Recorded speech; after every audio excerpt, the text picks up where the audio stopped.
बात है उपेंद्र भैया।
सभी सम्मानित विरह प्रेमियों को मैं ओम प्रकाश दीवाना म्यूजिक परिवार सहित सादर प्रणाम करता हूं।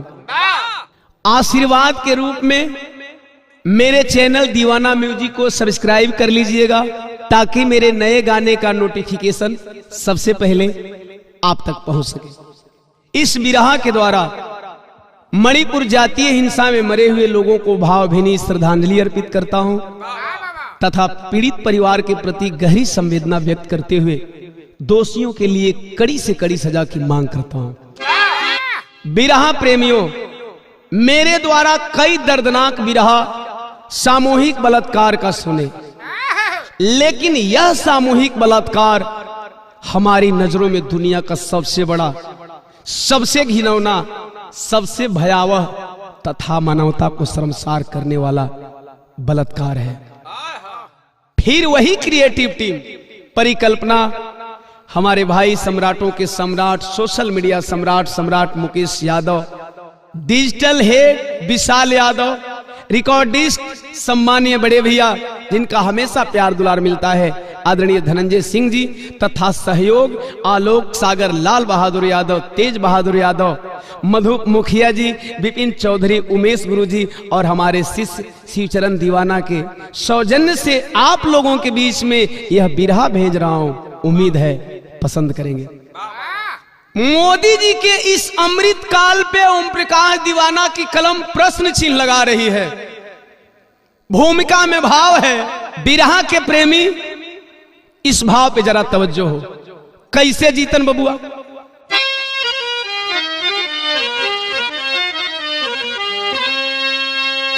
ए बाबू क्या यही मोदी जी का अमृत काल है,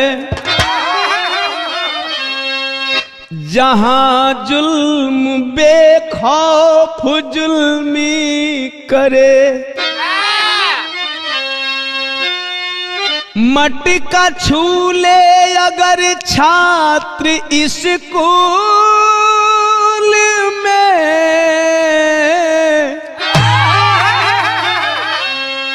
मार शिक्षक से खा भी न मौत मरे, कोई पेशाब करता है सर पे यहाँ, कहीं बेटी जिंदा जलाई गई, मुकमणिपुर में खाकी वाले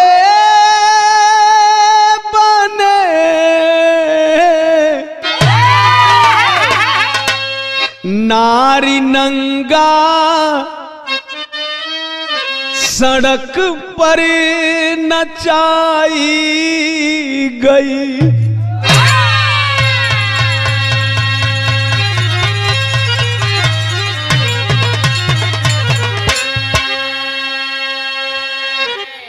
बिरहा बदे पुनः एगो नई कव्वाली का अंदाज बा। कैसे उपेंद्र भैया?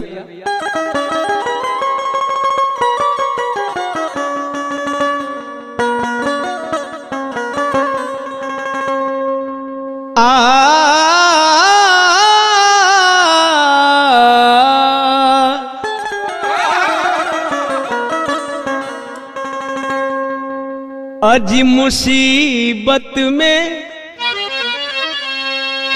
कि मुसीबत में शरीफों की शराफत कम नहीं होती।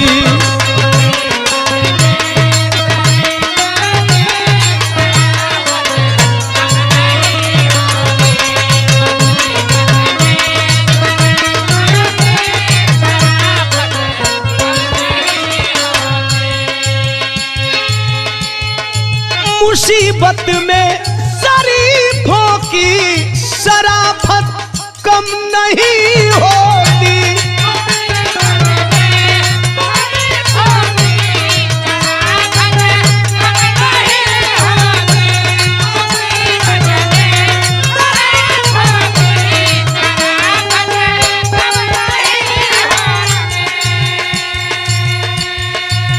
आज मुसीबत में और शरीफों की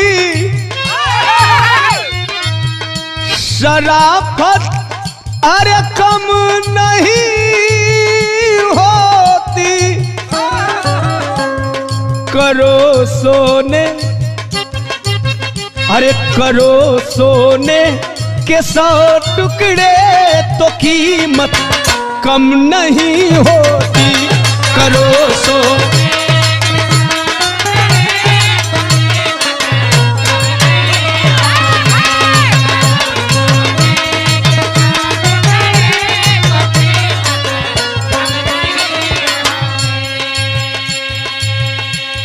कुछ सवाल मेरे मन में मेरे जेहन में है, इसलिए मैं बिरहा गा रहा हूं, वरना ऐसे दर्द को गाने की हिम्मत में नहीं जुटा पा रहा हूं।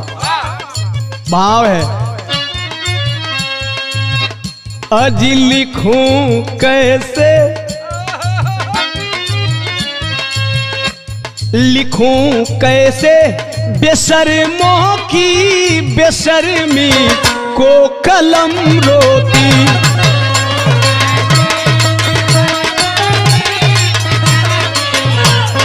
कलम रोती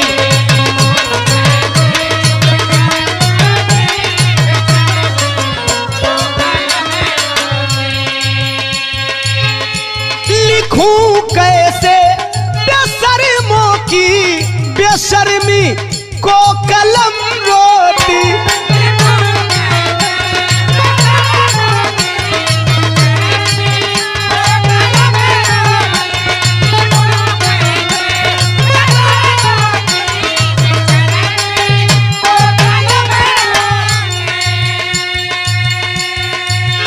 आज लिखूं कैसे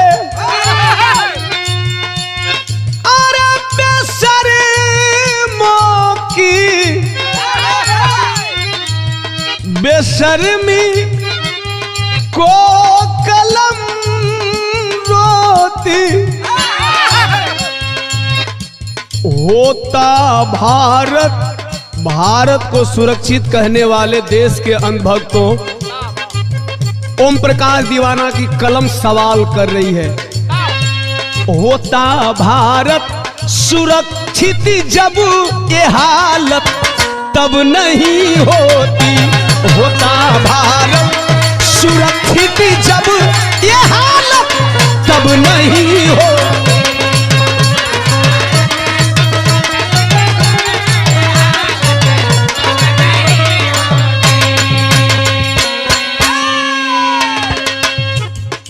हालत कवन होता भारत को। नजम में एक एक लाइन हमारे बिरहा प्रेमी जरा ध्यान से सुनिएगा और विचार करिएगा कि इस लाइनों में कितनी सच्चाई है। जहां पत्थर की देवी की पूजा हर रोज होती है, वहीं पर जिंदा देवी आज बिना वस्त्र रोती है। जहां माटी के मूरत को वस्त्र पहनाया जाता है, वहीं पर बिना वस्त्र नारी को घुमाया जाता है। जहां पर बेटी बचाओ बेटी पढ़ाओ का नारा, उसी भारत में एक बेटी का परिवार क्यों हारा। हमारे देश में लोगों की भावनाएं आहत बहुत जल्द हो जाती है जब किसी गाय को मार दीजिए, किसी हाथी को मार दीजिए। इसलिए ओम प्रकाश दीवाना की हर एक लाइन सवाल करती है देश की इस स्थिति और परिस्थिति को देखते हुए।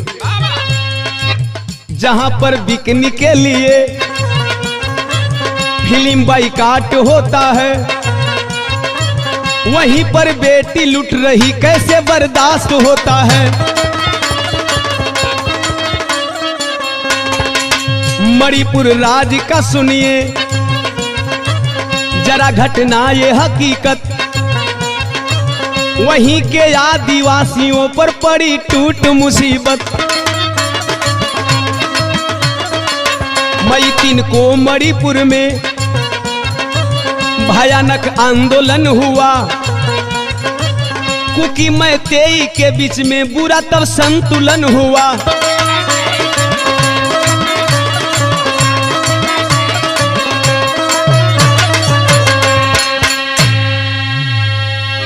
हमारे अजीज बिरहा प्रेमियों, देशवासियों, आखिर पहाड़ी वादियों में घिरा आमतौर पर शांत रहने वाला मणिपुर राज्य अचानक हिंसा की आग में क्यों जल पड़ा और अभी तक क्यों जल रहा है। मणिपुर में विशेषतः 3 समुदाय के लोग रहते हैं, मैतेई, कुकी और नागा। मैतेई समुदाय की जनसंख्या 53% है, जबकि 40% कुकी और नागा है। बाकी 7% में अन्य लोग हैं। मैदानी भाग में मैतेई रहते हैं तो वही पहाड़ी भाग में कुकी और नागा रहते हैं। जंगल की जमीन और उस जमीन पर जो अफीम की खेती होती है, जिसमें कुकी समाज आदिवासी अर्थात अनुसूचित जनजाति अर्थात एसटी होने के कारण आरक्षण द्वारा एक विशेष अधिकार प्राप्त है उनको। दूसरी तरफ मैतेई समाज की बात करें तो सामाजिक, आर्थिक और राजनैतिक तीनों प्रमुख क्षेत्रों में प्रभुत्व है।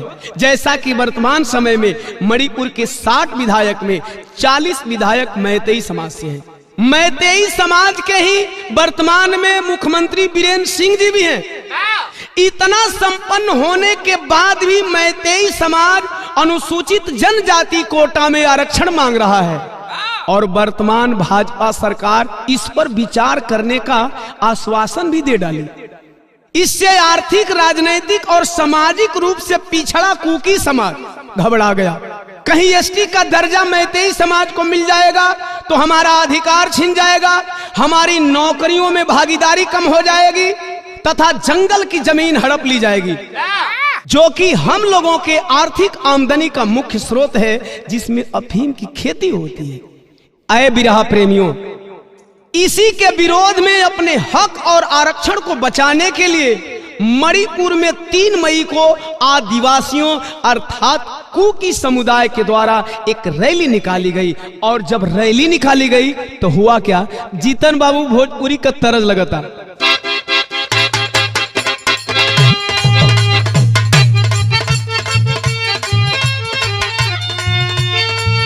कौनो प्रेमिका अपना प्रेमी के बरिजा थी, कैसे बरजे, छोड़ी दया जान गुंडा कर दी हो, पेन्हिला तुआरा में के वरदी हो।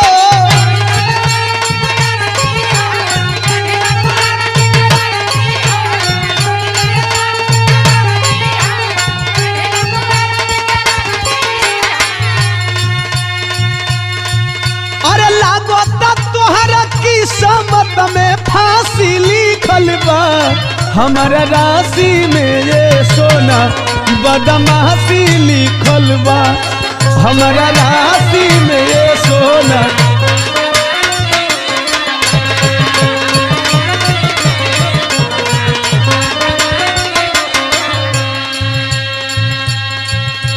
ए बाबू कौने बात से आंदोलन होता जरा ई समझी कैसे। अरे मिलल जवन कुकी के या रक्षण हो मैं तई कैल चाहे भक्षण हो।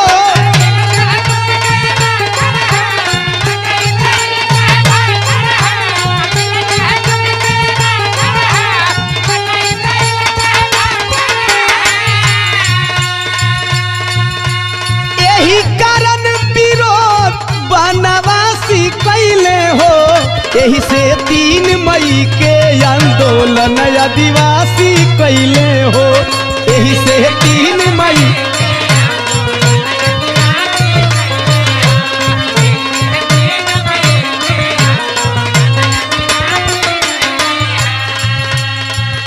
आदिवासी अपने हक के लिए आंदोलन कर रहे हैं। दूसरी टीम मैतेई के लोग क्या किए यही खातिर 2 समुदाय में जंग भइल हो।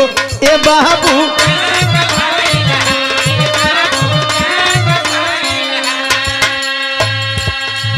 अरे मणिपुर के शांति सारा भंग भइल हो। ए बाबू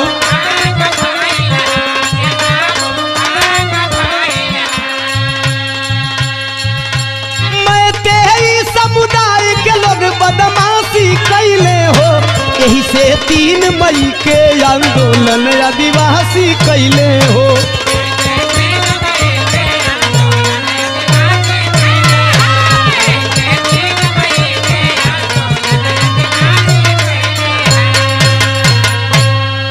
आ बाबू आदिवासियों के आंदोलन के विरोध में बहुसंख्यक मैतेई समाज रोड पे उतर गया। विरोध होने लगा मार काट चालू दुकान लोग फूंकने लगे गाड़ियों को जलाने लगे दोनों तरफ से हिंसा भड़क गई। पूरा मणिपुर हिंसा की आग में जलने लगा।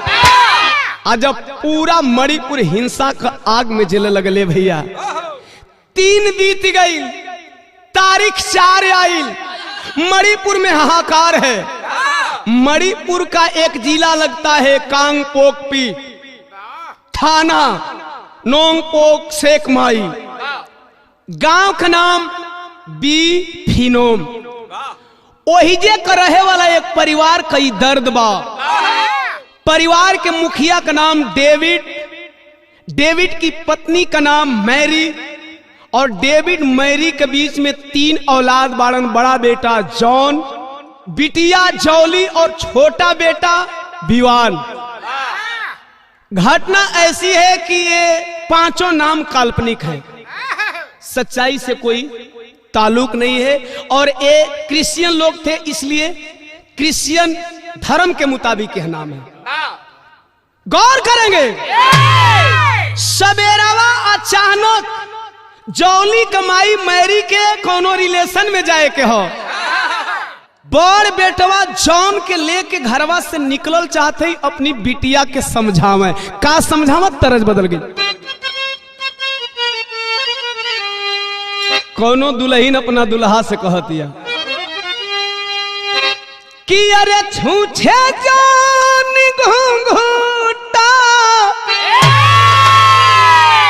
अरे छूछे जान घूंघूटा कि हटाइए बलम जी देही की छौ चिन्हा मुँह दे खाइए बलम जी।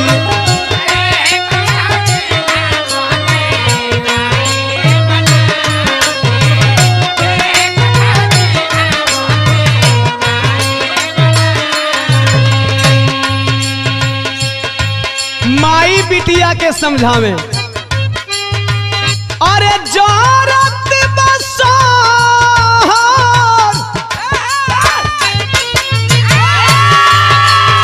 अरे जोरत बसोहर बजरिया या बिटिया घरवा से से जइहाना बहरिया ये बिटिया।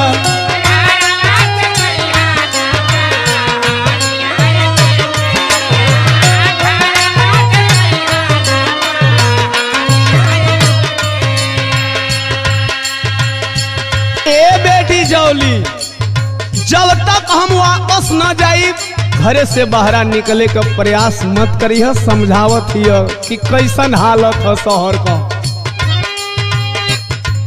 अरे भड़कल बदंगा बेटी पूरे मणिपुर में। अमतई के लोग बारे सत्ता के गरूर में।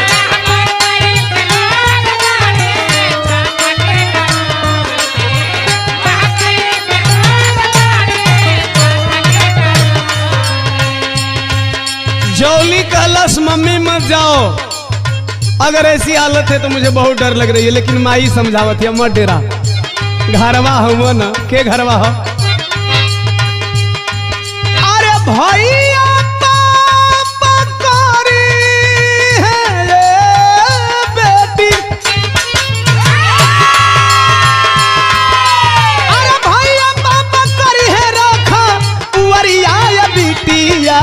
अरे घरवा से जइहा ना बहरिया ये बिटिया।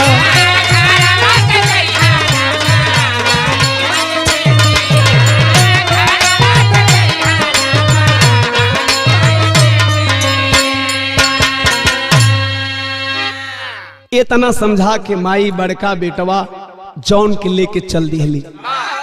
दोपहर धीरे धीरे भयल 4 मई के होत का हो तरह हमरे कैसेट वाली लगल जीतन।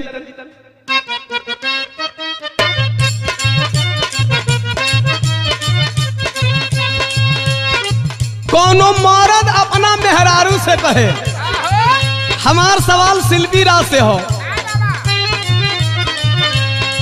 धनी पियलू हो फ्रूटी के पसी हो कि नवलू हो डबल में कसी हो।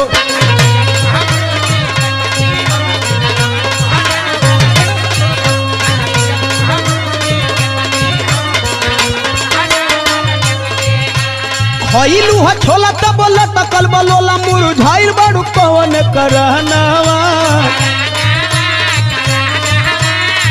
तो शिल्पी हमसे कहा तारी अरे गौरहमी में कुल पैदा मानवा लौसी पिया दे सजनवा।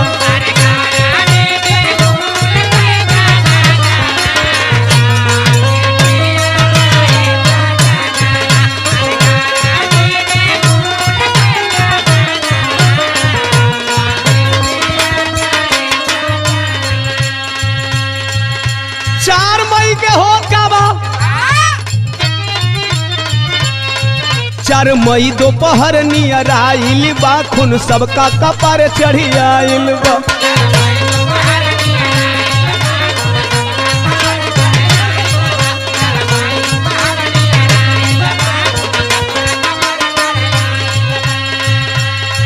अरे दहशत में हिला कांको पिजिला गौआ बिफेनो नर नहरिया। आई के हजारों बंदूक धरिया फूके लगले घरवा पखरिया।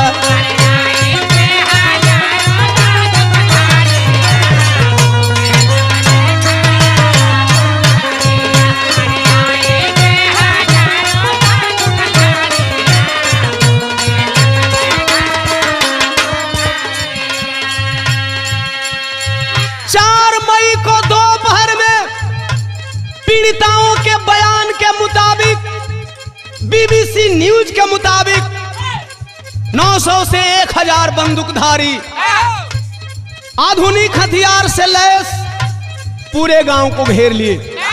तो कवि जी को लिखना पड़ा मानव बन दानव खूनी काटे लगले मारे लगले।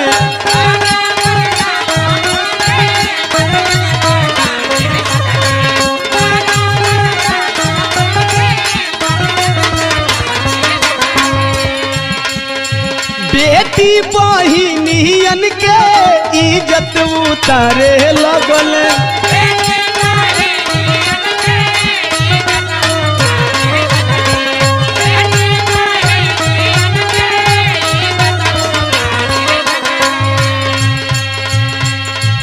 लुटेले सोना चांदी हो, करे दो गला नदानी हो।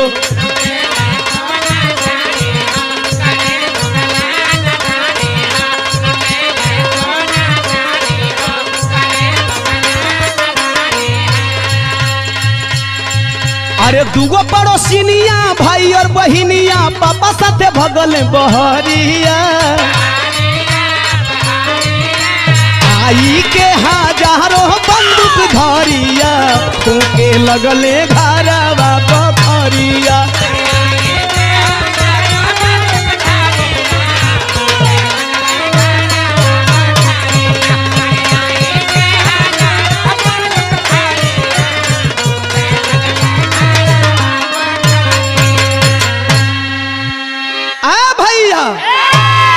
हालात को भयावह होता हुआ देख करके पिता डेविड अपनी बेटी जौली और अपने छोटे बेटे विवान को लेकर के घर से बाहर भागना चाहते हैं। तो दो पड़ोसिन और साथ होली, एक की उम्र 42 साल बताया गया और एक की उम्र 50 साल बताया गया। 5 लोग घर से बाहर निकले। पिता डेविड फोन लगा रहे हैं नजदीकी थाना शेख माई को। जब फोन उठाते हैं थाना अध्यक्ष फोनमा पर रो रो के हालत बताओ, तरज बदल गई भैया।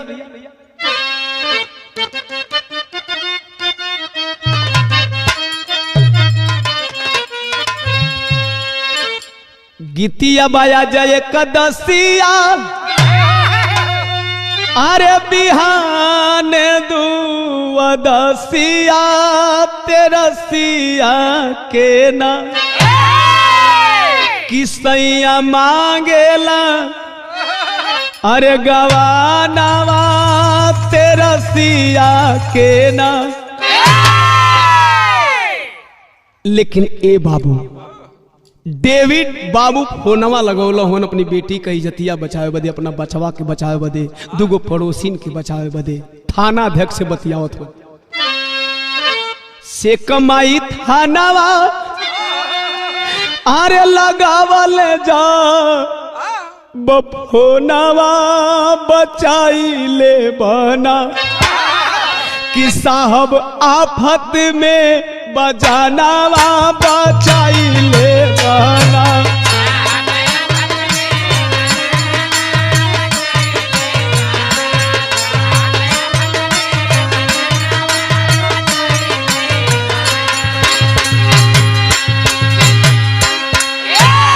ए बाबू कुछ दूर भागत भागत अरे पुलिस वाले आइले। कुछ दूर जाते जाते पुलिस वाले आ गए। पुलिस वाले गाड़ी में बैठा करके 2 किलोमीटर की दूरी पे शेख माई थाने की तरफ लेकर के बढ़े तो इतने में भेड़ियन के झुंड में घेरइले।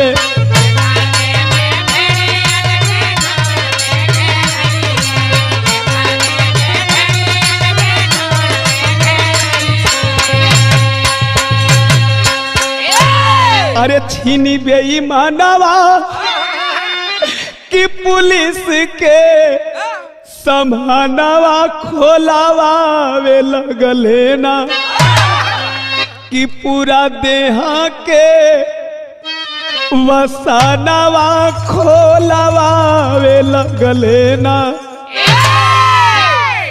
हजारों की भीड़ में 5 लोग खड़े थे। कुछ लोग आवाज लगाए जान बचानी है, अपना अपना कपड़ा उतार दो। ये तनी बतिया जब डेविड सुनल, जौली का बाप आरा गरज करके डेविड अपनी बेटी से बोलते हैं कि कटेगी ये गर्दन, अरे मगर ना झुकेगी, अरे कटेगी ये गर्दन, अरे मगर ना झुकेगी। अरे ये बेटी जाली ना कपड़ा उतारो,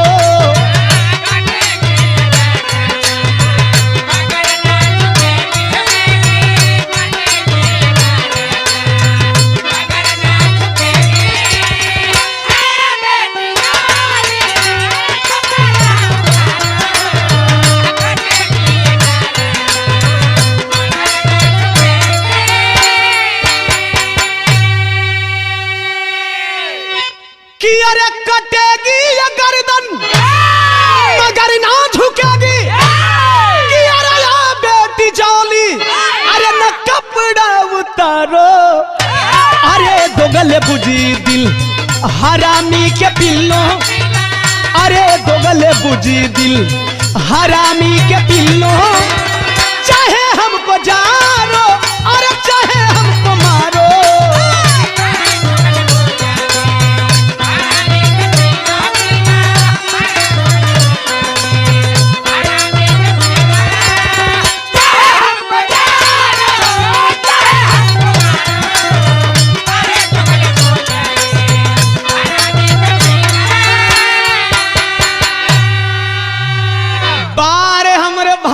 वर्दीधारी कवि जी लिखा था मन,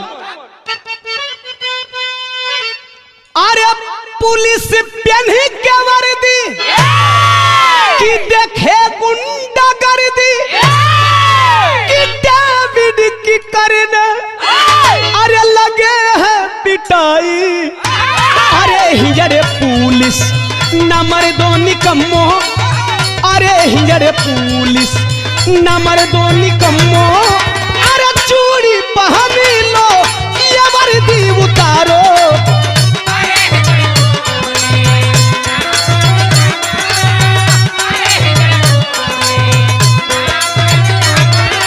अरे चूड़ी पहनी लो अरे ये वर्दी उतारो।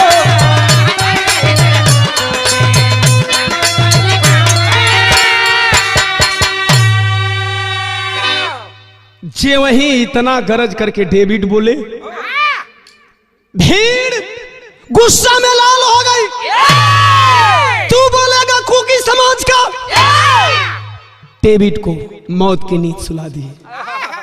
और जब डेविड के मौत की नींद सुला दिले बाबू, उस भीड़ में से किसी ने आवाज लगाया, तीनों औरतों को मैं बोल रहा हूं, अगर आप लोग कपड़ा नहीं उतारोगे अभी भी तो वही हस्र करेंगे। अभी जो तुम लोगों के सामने इस व्यक्ति का हम लोगों ने हस्र किया है, डर का मारे वो तीनों अबला करत का है। बेहोल होके कभी जी भाव लिखत हूं, अरे पुलिस सामहानावा वो तरली बसानावा हो, झर झर पर से नाया नवा नंगा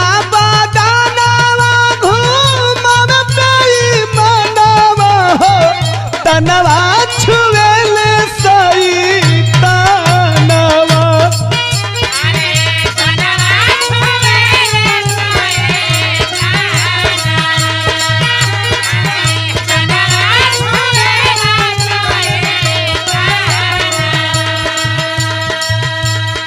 तीन मजबूर औरतन के पूरी पब्लिक के बीच में खाली घुमावला से मन ना भरत है। और का करे, गरवा में हाथ डाली अबला के हो छेड़ा खानी करे।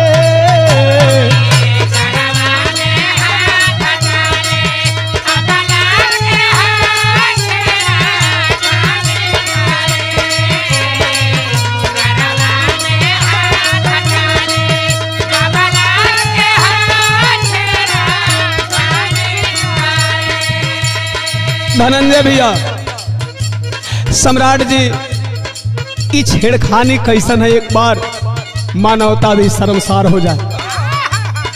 कहां छेड़त हुआ, कहां पकड़त हुआ, थोड़ा सा मैंने पर्दे में लिखने का प्रयास किया है। कहां पकड़ लो, केहू ऊपर केहू नीचे नु हो, केहू बीचे धारे।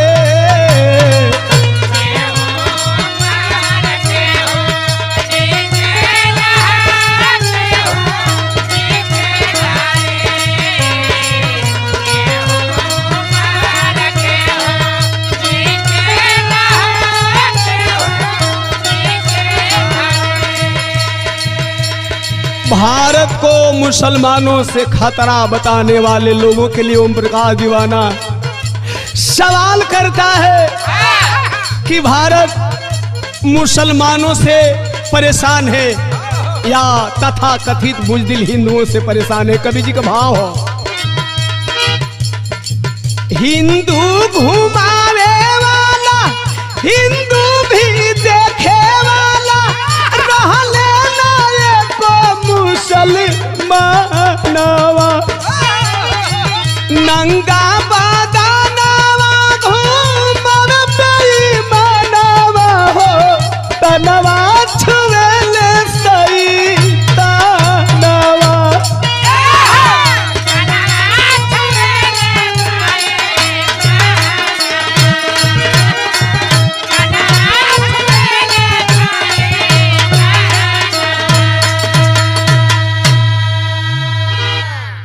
साल की महिला बीबीसी को बताई कि मेरे साथ क्या क्या हुआ था।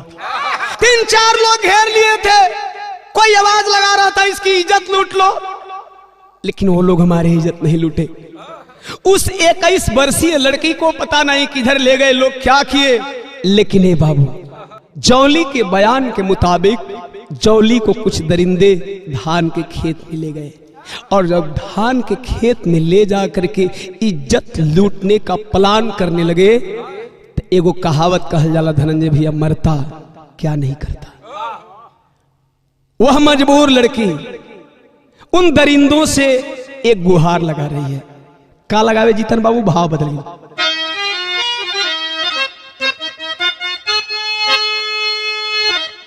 कहे मानी ले बहिनी के बतिया सुना भैया, अरे बतिया सुना भैया, लूट जानी हमारी जतिया सुना भैया।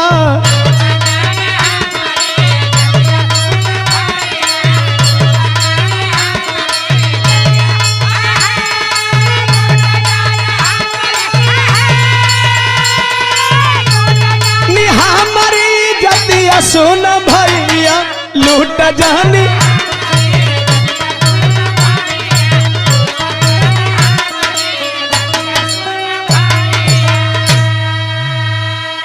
ये बतिया छोटका भैया 19 वर्षीय विवान सुन ले बा, बचाने का प्रयास करने चला है तो इज्जत बचावे, अरे चलल बीराना विवान हो, अहवसी हरामी मार ले लिहल जान हो।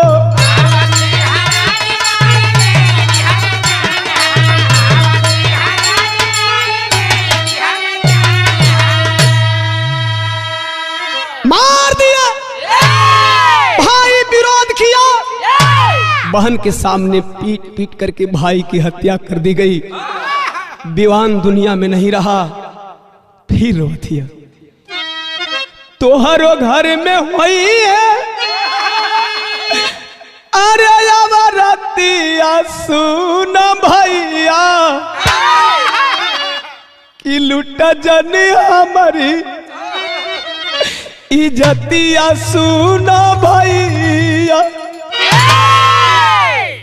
जब 21 वर्षीय जौली के ऊपर ओ हौसी भेड़िया टूट पड़े, जब आबरू लूटे लगलन तो नहीं समय कवि जी भाव लिखत हन विदेशिया लगल।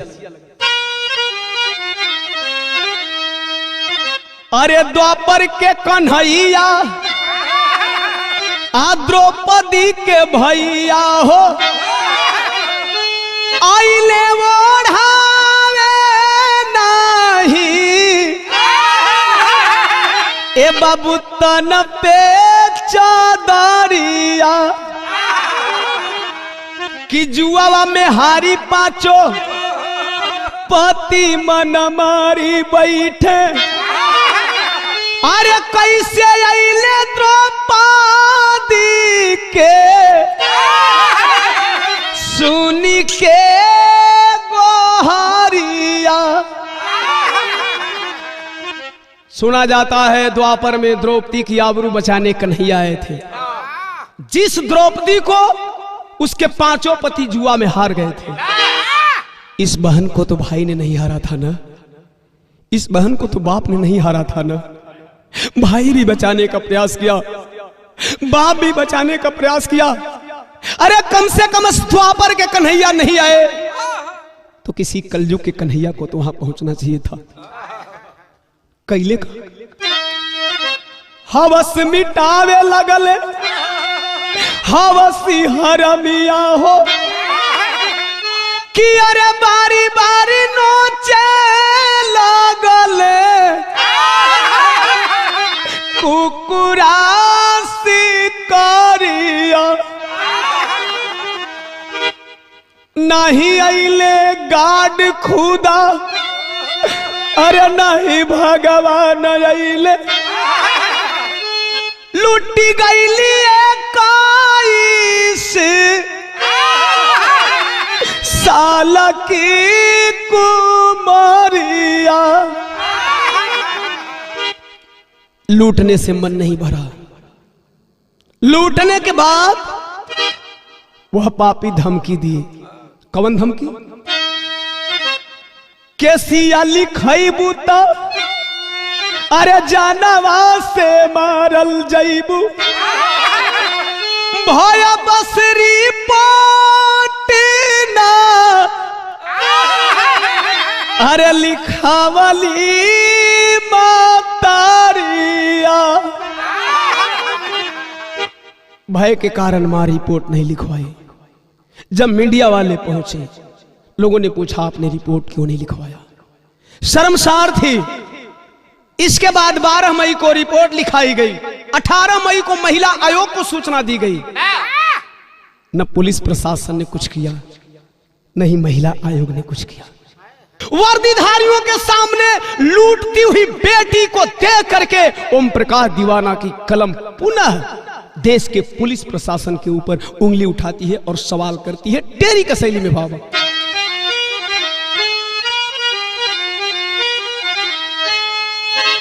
अरे वर्दी के आगे या बला लूट गई, खाकी के ऊपर हावी थी गुंडागर्दी। सीएम चाहे होते, पीएम चाहे होते, मणिपुर में ऐसी न हिंसा भड़कती। बेघर न होते मणिपुर निवासी, जलती न बस्ती न ज्वाला धधकती। 3 मई को हुआ इंटरनेट बंद जब, क्यों न पर्याप्त पुलिस बुलाई गई। सत्ता पक्ष में थे मंत्री विधायक अधिक, जानबूझकर क्या हिंसा कराई गई। जब इंटरनेट 3 मई को बंद कर दिया गया तो फिर पर्याप्त पुलिस क्यों नहीं बुलवाया गया?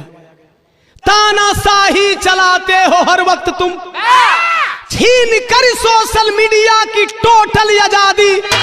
अरे देश क्यों लुट रहा, देश क्यों टूट रहा। बिक गई गोदी मीडिया, बिकी वर्दी खादी। केंद्र सरकार और राज्य सरकार से ओम प्रकाश दीवाना देश का नागरिक होने के नाते सवाल करता है। कोई भी घटना होती है आप इंटरनेट बंद कर देते हो। क्या इंटरनेट आपके बाप का है? क्या हम देश के नागरिकों का नहीं है? गोदी मीडिया कुछ दिखाती नहीं। और जब सोशल मीडिया के द्वारा आम जनमानस सच्चाई दिखाने का प्रयास करता है तो आप लोग इंटरनेट बंद कर देते हो, ब्रॉड बैंक बंद कर देते हो। एक ऐसी तानाशाही है। ऐसा ही रेप हुआ था बेहमई में जब। इतिहास का पन्ना उलाट करके पढ़ लेना देशवासियों। ऐसा ही रेप हुआ था बेहमई में जब, फूल सी फूलन हाथों में बंदूक उठाई। अरे न्याय थाना कचहरी से जब ना मिला, 21 को खड़ा कर गोली से उड़ाई। देश में मंदिर, मस्जिद, चर्च, गुरुद्वारे बनाने वालों से ओम प्रकाश दीवाना का सवाल है, बनाए हो मंदिर बहुत देश में, फिर भी सुरक्षित नहीं कोई गीता। अरे एक लंका बनाकर तो देखो जरा, जहां पे सुरक्षित हो भारत की सीता। याद है सीता जी को रावण लंका में रखा था लेकिन छुआ नहीं था। आए भैया, पूरा 2.5 महीना बीत गया लेकिन देश को पता नहीं चला इस घटना के विषय में। ये घटना के विषय में आखिरकार पता कहिया चलल, तरज बदल गई।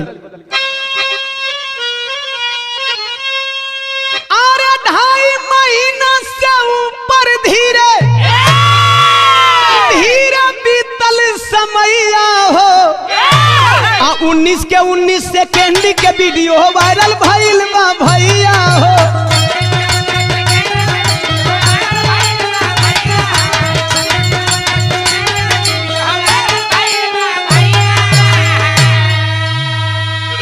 कि हिलल बा देश, पूरा हिलल बा विदेश हो। नार नारी साबा का के भइल बा कलेश हो।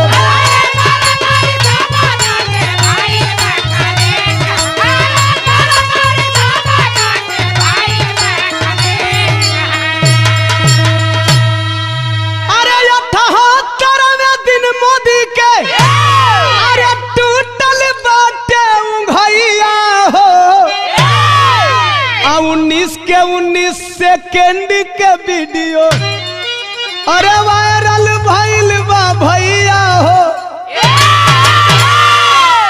77वें दिन जब सोशल मीडिया पे 19 सेकेंड का वीडियो वायरल हुआ तो 78वें दिन आदरणीय देश के प्रधानमंत्री नरेंद्र मोदी जी संसद के सामने चुप्पी तोड़े और बोले, इस घटना से कलेजे में बहुत पीड़ा है।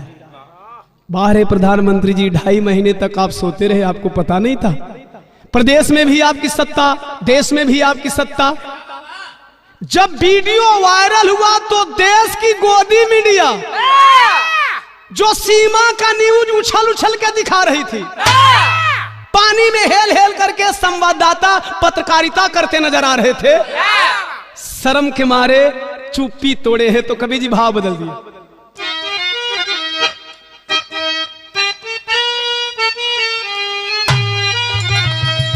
अरे सोई थी जो गोदी मीडिया, सोई थी जो गोदी मीडिया, अचानक आंख खोली है।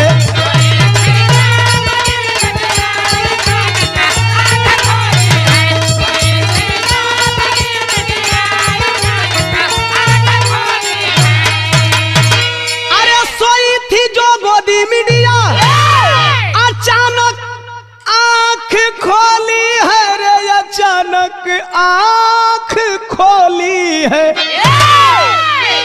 2.5 माह गूंगी थी, शर्म से आज बोली है।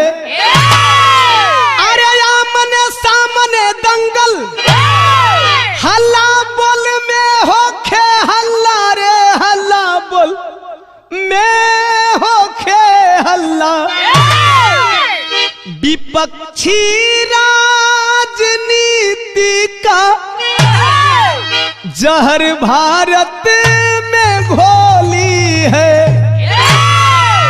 आमने सामने दंगल हल्ला बोल में चर्चा हो गई, देश की बेटी लुट गई, घड़ियाली आंसू बहा रहे थे। संसद के अंदर की क्या हाल है जरा सुने। हुआ संसद में हंगामा, सीएम पीएम दे इस्तीफा रे, सीएम पीएम दे इस्तीफा। निलंबित हो गए संजय, निलंबित हो गए संजय, खुश भक्तों की टोली है।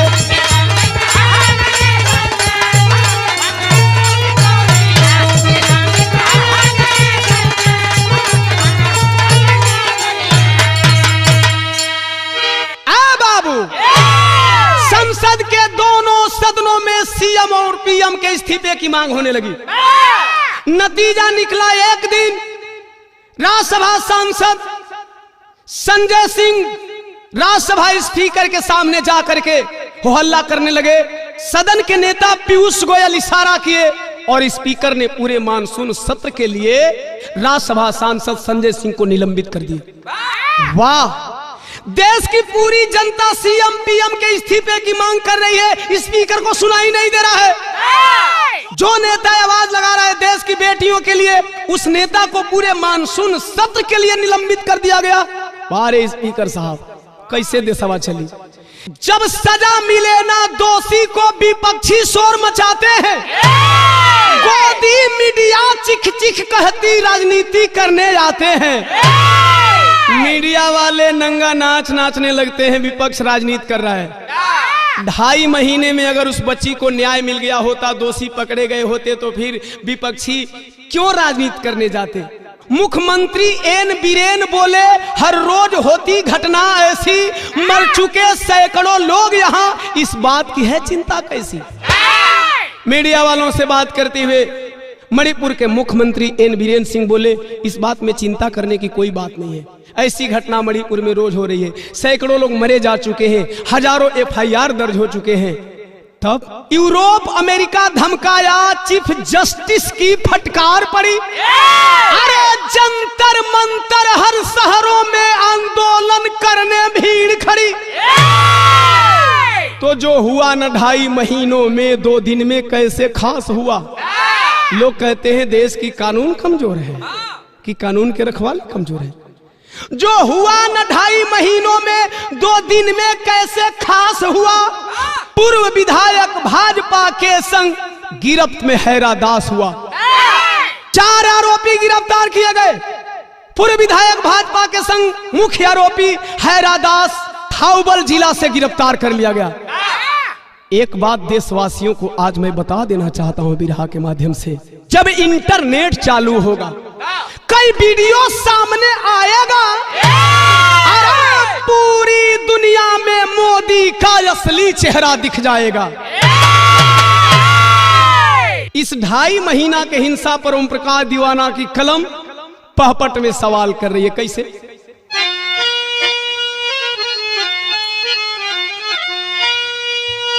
कि अरे जरत आग में के डलले तेल जेल कब होई हो? आयन बीरेन सिंह खेलले खूनी खेल, जेल कब होई हो?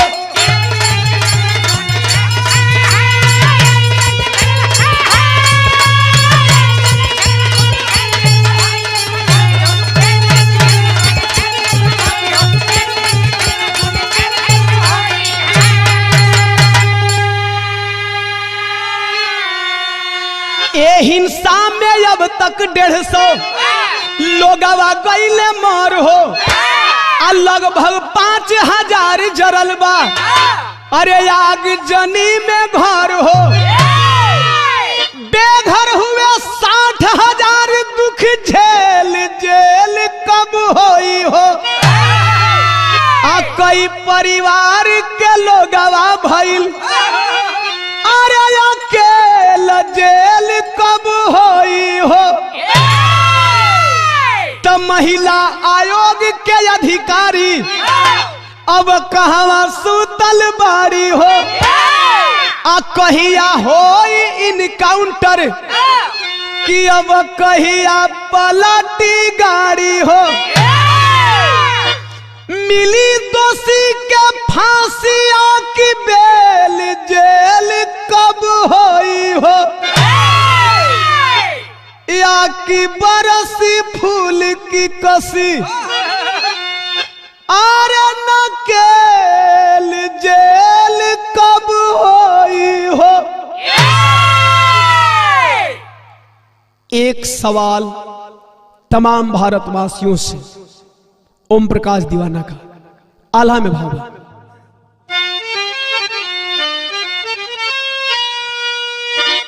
अरे दो सब कानून के की, अरे दोषी रखवाला भैया,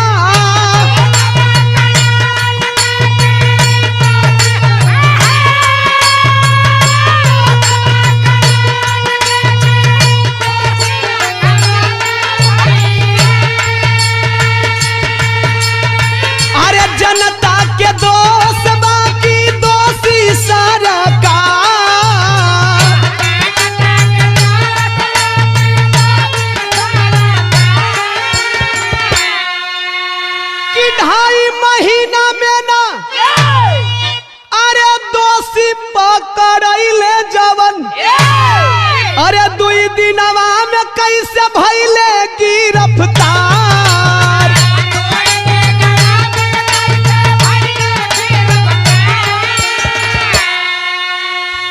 अरे तब भाजपा के सीएम पीएम का घाटा न छुपावल चहले।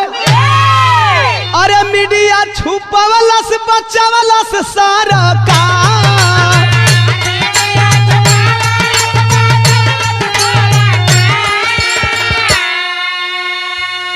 अरे यही से कहिला यही भारत देशवा में बाबू अरे पढ़ल लिखल मूर्खन के बाटे भारमा।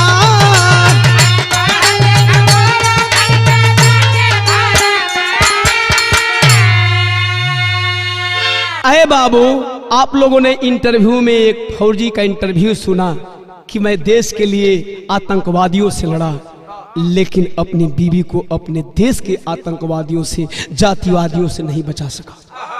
रेप पीड़िता की माता की सरकार से एक स्पेशल मांग है। कौन मांग? कि अरे बलात्कारी जहिया रोड पर जलावल जई है कोहे माई हमर बेटी तहिया न्याय पई है।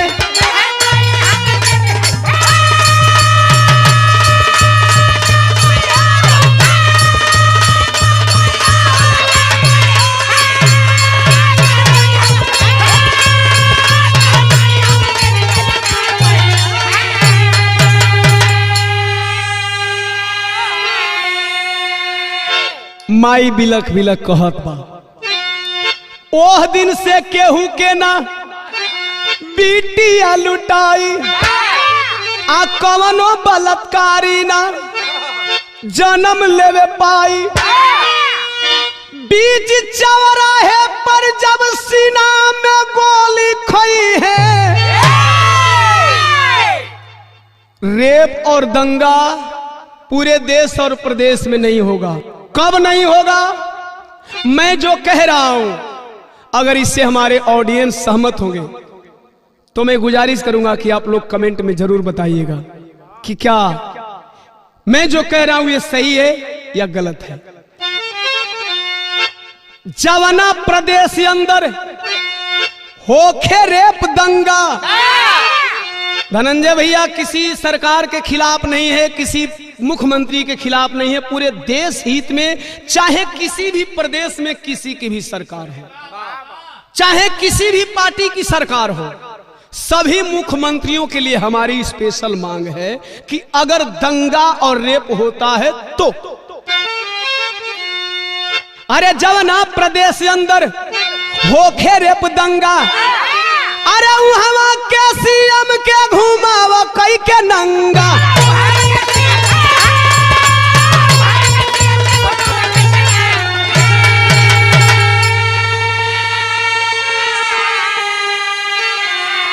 अरे तबे बाबा साहब के नियम कानून लई है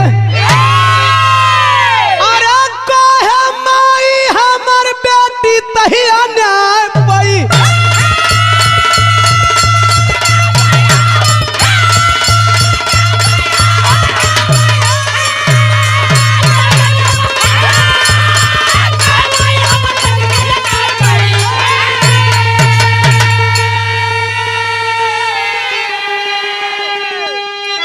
बोध छत्रपति साहू फूले गाड़ के उदा पासी बाबा साहब ललई यादव भारत में छाई उदासी। अरे वर्दी के आगे बला लूट गई दीवाना सुरंदर अब सास